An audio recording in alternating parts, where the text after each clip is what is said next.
Hello friends, now let's continue our chemical calculations part 2 और section 2 मैंने मेरे पिछले लेक्चर में कराया था। आज मैं section 3, this is the last section of this chemical calculation part 2 and here we will learn to determine empirical formula, molecular formula and structural formula by various methods.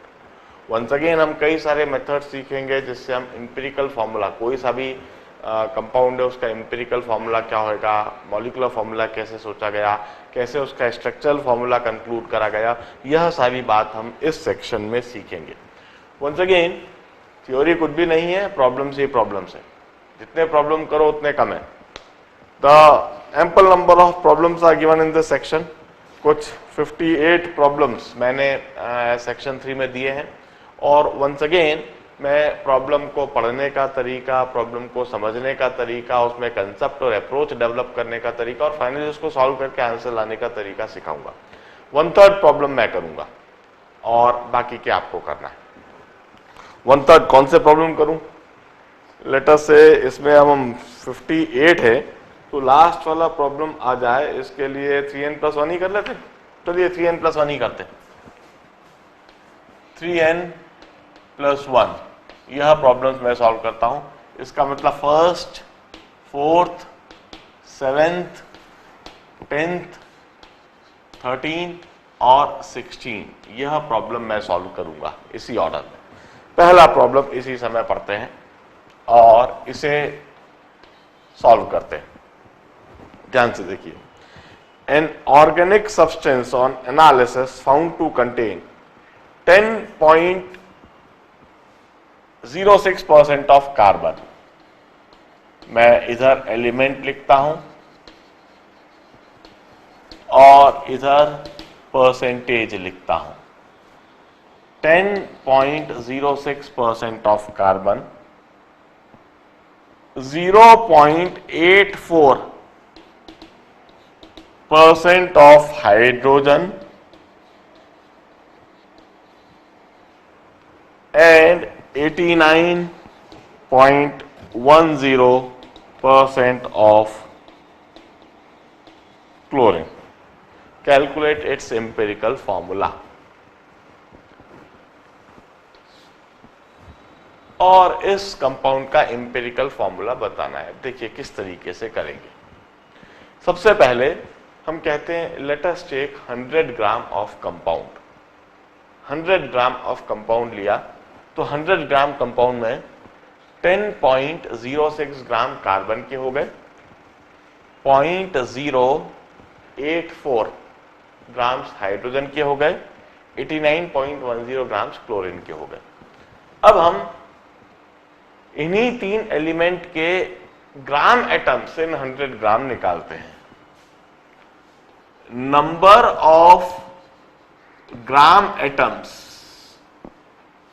in 100 gram compound.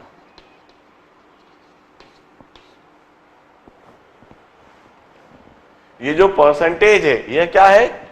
It's gram of element पर 100 gram of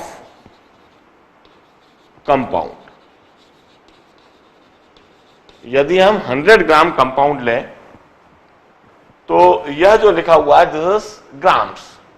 100 gram of compound contain 10 gram of carbon, 0.8 grams of hydrogen, 89 grams of chlorine. अब 10 gram of carbon is equal to 10/12 gram atoms of carbon.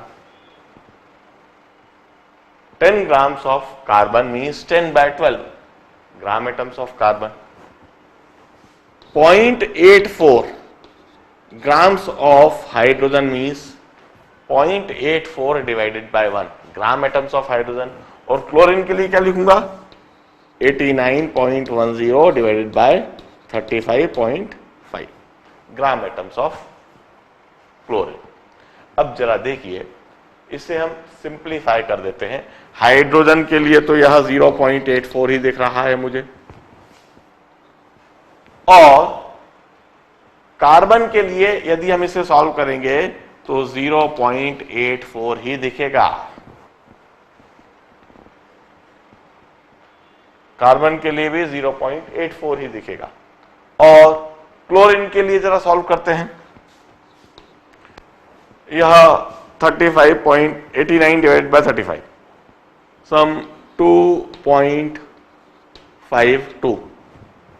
मैं तो common sense से बोल रहा हूं, मुझे तो साफ समझ में आ रहा है कि ये CHCl3 है, पर यदि आप सॉल्व करेंगे 89.10 डिवाइड बाय 35.5 तो 35 इंटू 2 इज 70, तो 70 तो ऐसे ही दिखने लगा, और इसका 0.5 करेंगे तो 18, तो ये 2.5 समथिंग दिख रहा है। Now this is the number of gram atoms. Now we take their simplest ratio,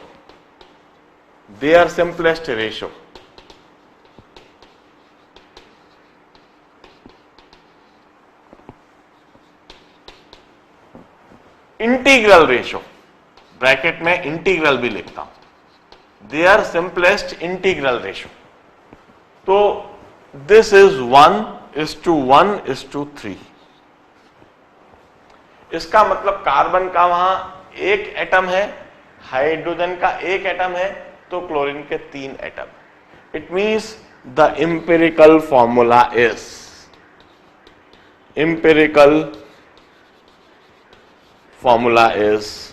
CHCl3। This is the empirical formula. This is how we'll solve the problem. हम सिंपलेस्ट रेशियो लेने के लिए जो इसमें मिनिमम वैल्यू उसे divide भी कर सकते हैं तीनों को। इसको 0.84 से डिवाइड कर दो, इसको 0.84 से, और 2.52 को 0.84 से। इस तरीके से हमने करा है। इसको 0.84 डिवाइडेड बाय 0.84, 0.84 डिवाइडेड बाय 0.84, और इसको 2.52 डिवाइडेड बाय 0.84। तो इस तरीके से हमें सिंपलेस्ट रेशियो मिल जाएगा। This how will solve problem number 1। जरा बड़े ध्यान से देखें, नोट डाउन करें। सेकेंड और थर्ड प्रॉब्लम आप करें, फोर्थ प्रॉब्लम मैं इसी समय क्लास में कराऊंगा, इसे नोट डाउन कर लीजिए।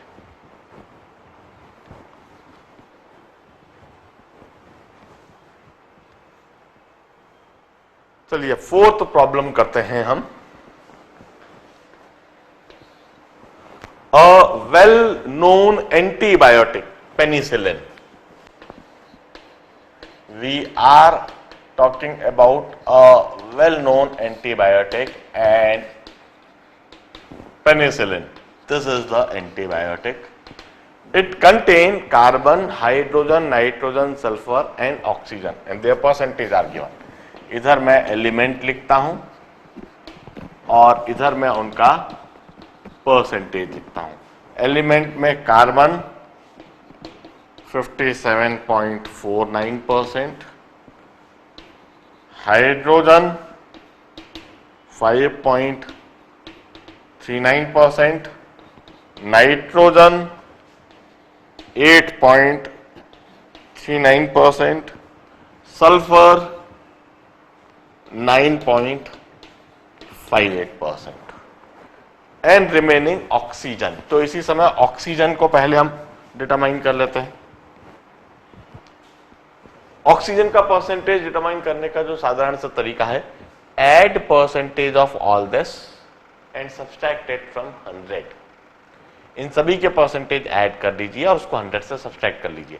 57 + 5 62 + 8 70 + 9 79। तो 79% तो हमको ऐसे दिख रहा है। बाकी इन सबको ऐड कीजिए, सम 80 पॉइंट समथिंग होएगा, और इस तरीके से 80.85 समथिंग है। तो ऑक्सीजन का 19.15% दिखने लगेगा। ऑक्सीजन का परसेंटेज निकालने का तरीका क्या है? हमने इन सबको ऐड कर दिया, percentage of carbon, percentage of hydrogen, nitrogen, sulphur, इन सभी को ऐड कर दिया और 100 से सब्सट्रैक्ट कर दिया। You will get percentage of oxygen. Now अब हमें पेनिसिलिन का सिंपलेस्ट फॉर्मूला डिटरमाइन करना है। अभी यह चीज क्या हमने लिखी है कि if we take 100 gram of penicillin, this much gram of various element would be present there. अब मैं number of gram atom per 100 gram of penicillin, 100 gram penicillin में कितने ग्राम एटम्स एलिमेंट के हैं वह लिखता हूं। परसेंटेज क्या होता है उसको मैं नीचे साफ साफ लिख देता हूं। परसेंटेज इज ग्राम्स पर 100 gram of penicillin. 100 gram penicillin लिया तो उसमें इतने ग्राम्स एलिमेंट के हैं। अब ग्राम एटम्स डिटरमाइन करने के लिए हम क्या करेंगे, 57.49 डिवाइडेड बाय 12, और हाइड्रोजन के लिए 5.39 डिवाइडेड बाय 1, नाइट्रोजन के लिए 8.39 डिवाइडेड बाय 14, और सल्फर के लिए 9.58 डिवाइडेड बाय 32, और ऑक्सीजन के लिए 19.15 डिवाइडेड बाय 60। हम इस तरीके से परसेंटेज जो भी है, दैट इज ग्राम्स पर 100 ग्राम्स जो है, this is the grams of carbon in 100 gram of penicillin. 100 gram penicillin में इतने ग्राम कार्बन के, तो ग्राम्स ऑफ कार्बन को उसके एटॉमिक वेट से डिवाइड कर दिया, ग्राम्स ऑफ हाइड्रोजन को उसके एटॉमिक वेट से डिवाइड कर दिया, ग्राम्स ऑफ नाइट्रोजन को उसके एटॉमिक वेट से डिवाइड कर दिया, ग्राम्स ऑफ सल्फर को उसके एटॉमिक वेट से, और ग्राम्स ऑफ ऑक्सीजन को उसके एटॉमिक वेट से। I need to pick up calculator. मैं कैलकुलेटर उठा के तेजी से इसको कैलकुलेट करके दिखाऊंगा। I have got calculator here. 57.49 divided by 12 is equal to this. It's 4.79. This much gram atoms of carbon we have. Hydrogen के लिए 5.39 ही लिखूंगा, इट्स डिवाइडेड बाय 1। अब नाइट्रोजन के लिए मैं कैलकुलेट करता हूं, 8.39 divided by 14 is equal to 0.599 और 0.6 इनफैक्ट 60। अब इसके बाद सल्फर के लिए 9.58 divided by 32, so this is the gram atom 0.330। अब ऑक्सीजन के लिए 19.15 divided by 16 is equal to this 1.2। In fact इसको भी मैं 4 पॉइंट, चूंकि ये 0.3 दिख रहा है, 0.6 दिख रहा है, इसको मैं 4.8 लिख दूंगा, इसको ही 5.4 लिख दूंगा। ये सब मल्टीपल 0.3 में हो गए। 4.80, 5.40, this is the simplest ratio. 4.799 आगे है इसलिए 4.80, 5.399 है इसलिए 5.40। इस तरीके से हमने लिख दिया। अब इसका क्या मतलब है? If we take 100 gram of penicillin, that 100 gram of penicillin would contain 57 grams of carbon, and that is 4.8 gram atoms of carbon. 100 gram of penicillin would contain 5.39 grams of hydrogen or 5.4 gram atoms of hydrogen. 8.39 grams of nitrogen or 0.6 gram atoms of nitrogen. 9.5 grams of sulfur or 0.3 gram atoms of sulfur, and 1.2 gram atoms of oxygen. Now we need to take the simplest ratio. Simplest ratio लेने के लिए हम क्या करते हैं, इसमें से जो least number of gram atoms है उससे डिवाइड कर दें। 0.3 है सल्फर के, तो सल्फर के 0.3 से सबको डिवाइड कर देंगे। इधर हम लिखते हैं सिंपलेस्ट रेशियो। सिंपलेस्ट रेशियो निकालने के लिए हम 4.8 को 0.3 से डिवाइड कर देंगे। सिंपलेस्ट इंटीग्रल रेशियो लिखना चाहिए हमें, सिंपलेस्ट इंटीग्रल रेशियो। 4.8 को 0.3 से, 5.40 को 0.3 से डिवाइड कर दिया, 0.60 को भी 0.3 से डिवाइड कर दिया, 0.3 को 0.3 से डिवाइड करना है, और 1.2 को भी 0.3 से डिवाइड कर दिया। इस तरीके से यह सिंपलेस्ट रेशियो दिखने लगा हमें 16, यह दिखने लगा 18, यह दिखने लगा हमें 2, यह दिखने लगा हमें 1 और यह दिखने लगा हमें 4. Now this is the simplest ratio, and we used to say that element in this simplest ratio must be present there, and this would give us the empirical formula.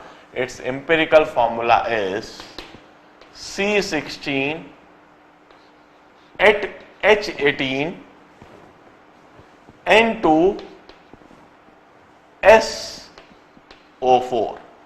This is the simplest formula of penicillin, and this is called the empirical formula.